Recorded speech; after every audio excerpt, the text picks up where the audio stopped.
সাংবাদিক ভাই সাইদ ভাই, তাকে অভিনন্দন জানাচ্ছি এখানে আসার জন্য, এবং নাগরিক উদ্যোগের জাকির ভাই এখানে আছেন, আমাকে এখানে আমন্ত্রণ জানানোর জন্য। যারা আয়োজক তাদেরকে ধন্যবাদ জানাচ্ছি। একটু আমাদের সাথে আরও আছেন আইপি নিউজের সুবল চাকমা। তার বক্তৃতা শুনে আমি খুবই বিমোহিত। খুব সুন্দরভাবে তার বক্তব্য এখানে উপস্থাপন করেছেন এবং বেশ কিছু ইস্যু তিনি এখানে আমাদের দৃষ্টি আকর্ষণ করেছেন।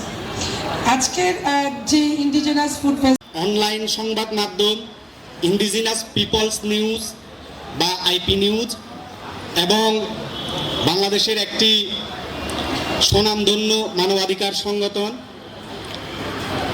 নাগরিক উদ্যোগের যৌথ আয়োজনে 9 আগস্ট জাতিসংঘ ঘোষিত আমাদের এখানে শুরু করার যে মূল যে সে আমাদের মঞ্চে নাই, তিনি হচ্ছেন দীপায়ন কিসা।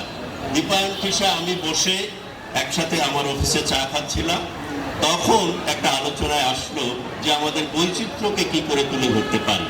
ওই চিন্তা থেকেই আমাদের এই ফুড ফেস্টিভ্যালের আয়োজন।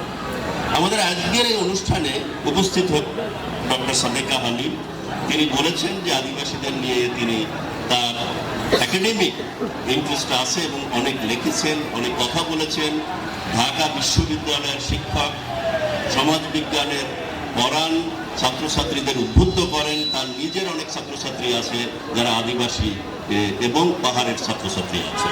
কাজেই তার এই আদিবাসী বিষয়ে বিশেষ আগ্রহ আমরা সবসময় লক্ষ্য করেছি। শুধু আদিবাসী না, এখানে আমাদের সাথে পিছিয়ে পড়া জনগোষ্ঠী, দলিত সম্প্রদায়ের ছেলেমেয়েরাও আছে। সেখানেও আমাদের সাদেকা আপা অনেক অনুষ্ঠানে আমাদের সাথে মিলিত হয়েছেন, গেছেন, কথা বলেছেন। আমাদের সাথে আছেন আবু সাইদ খান। সাইদ ভাইকে আপনারা জানেন, তাকে